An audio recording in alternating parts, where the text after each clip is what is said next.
Datuk, berkaitan dengan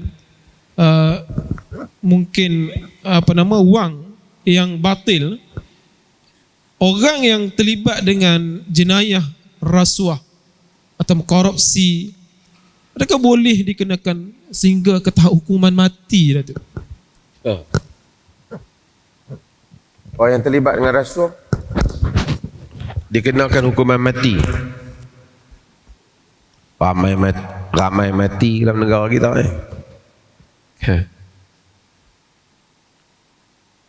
Saya cuma nak pahamkan tuan-tuan tentang hukuman dalam syariat.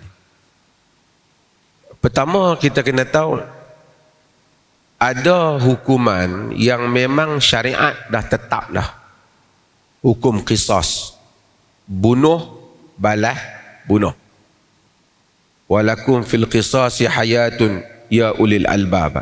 Bagi kamu pada hukuman bunuh balas adalah kehidupan bagi ulil albab. Yang ni tak ada isu.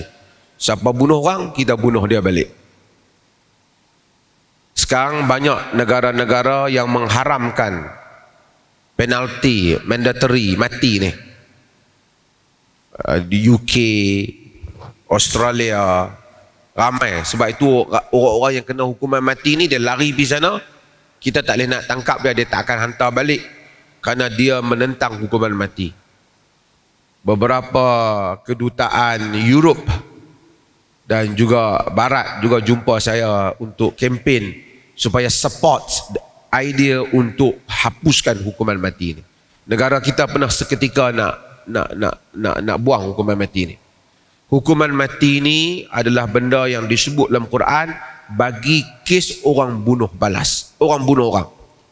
Bahkan Quran kata walakum fil qisasi hayat. Bagi kamu pada hukuman bunuh balas itu kehidupan. Maksudnya orang bunuh mesti kita bunuh balik. Melainkan keluarga dia maafkan, waliyud dam. Cuma dalam sistem Islam ni tak ada siapa boleh maafkan. Atas masak mana tak boleh maaf. Keluarga saja boleh maafkan. Keluarga yang menjadi mangsa, yang mana mereka keluarga dibunuh. Okey. Yang ni tak ada masalah dibunuh. Ada undang-undang yang Tuhan tetap dah hukuman dia. Ada dalam Quran tentang curi dan seumpamanya. Hukuman-hukuman yang Tuhan tak tetapkan. Rasuah, tak ada hukuman spesifik dalam Quran, dalam hadis. Macam mana nak tetapkan? Yang ni pemerintah boleh tetapkan. Dia namakan dengan ta'zir. Ta'zir. Pemerintah boleh tetapkan. Cumanya ulama-ulama dulu, tuan-tuan kena bayang, mereka tulis kitab zaman dulu, zaman khalifah ada, kerajaan kuat Islam ada, hukum Islam tu dia berjalan. Mereka kata hukum ta'zir ni, pendapat sebahagian mereka tak boleh lebih. Ni pejabat mufti ada kitab Zadul Mustaqna. Dia kata wala tuzadu ta'zir ala asri jaladat. Tidak ditambah, tak lebih ta'zir tu lebih daripada 10 kali sebat. Maksudnya ringan lah kerana zaman itu. Tetapi para ulama yang buat kajian, mereka telah dalam kebanyakan mazhab akhirnya bersetuju pemerintah boleh menetapkan hukum ta'zir sehingga kepada peringkat bunuh jika sekiranya itu saja jalan untuk menghalang jenayah berkenaan. Antara yang kitab-kitab dulu sebut, kitab-kitab lama sebut ialah perbuatan jasus, perbuatan ni, intip ni, tentera tahu, intip maklumat bagi pihak musuh.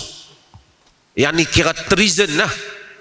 Ataupun dia rakyat kita, dia intip maklumat, dia bagi kat musuh.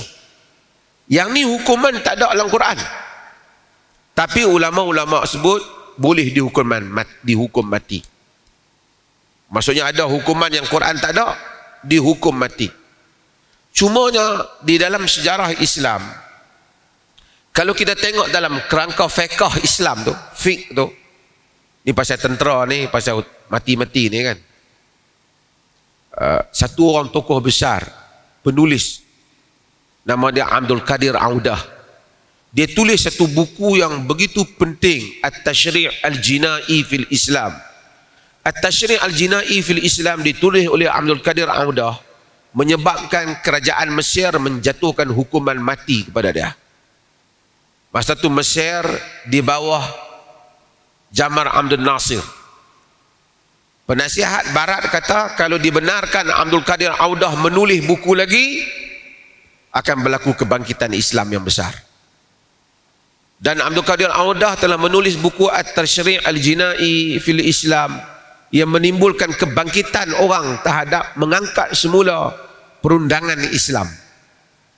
Walaupun sebahagian penulisan dia boleh didiskusikan balik, tetapi 2 jilid dia tulis. Dia kata dalam buku dia, kalau nak kira undang-undang Perancis, undang-undang Inggeris, punyalah banyak hukuman mati.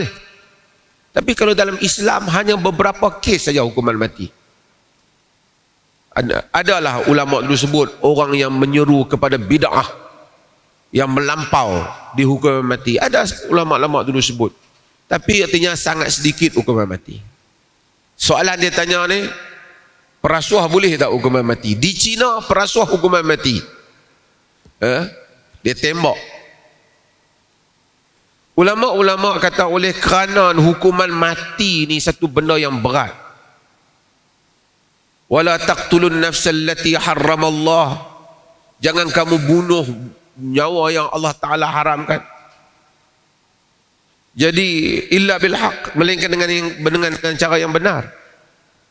Jadi nak bunuh ni last choice. Kalau kerajaan nak buat undang-undang hukuman mati rasuah tu, dia kena diskusi, bincang, sehingga seolah-olah that's the only cara untuk menghalang rasuah yang akan merosakkan sesebuah negara. Saya tak kata boleh atau tak lah. Yang ni kena diskusi panjang lah. Boleh kata macam dadah lah. Orang tanya, boleh tak jatuhkan hukuman mati terhadap dadah? Dari segi kaedah dia boleh lah. Karena kalau sekiranya kerajaan menganggap itu saja cara untuk menghalang pengedaran dadah, dia sama dengan fasadu fil ard wa yas'auna fil ardi fasada, telah melakukan kerosakan di atas muka bumi, maka dia boleh dijatuhkan hukuman mati. Dari segi kaedah tak salah, mau wajar ataupun tak tu dia kena bincang supaya tak berlaku mudah-mudah, terlalu mempermudahkan dalam mencabut nyawa orang. Kalau nak cadang tu kena cadang lah. Tapi kalau menteri nak lulus, ramai menteri tak setuju lah. Mereka takut mereka mati dulu sebelum orang lain.